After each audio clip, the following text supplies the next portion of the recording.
I used to hide under my blanket every night, scared of every creak and shadow.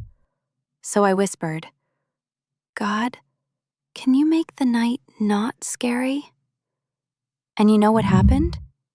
The same sounds were still there, but suddenly they felt different. Like God was saying, "I'm here too." That creaky floorboard? Just the house settling in for sleep. Those shadows?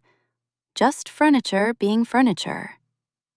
Sometimes the best prayers aren't asking God to change everything around us, but to change how we see it. For more videos, please like, subscribe to this channel, and share.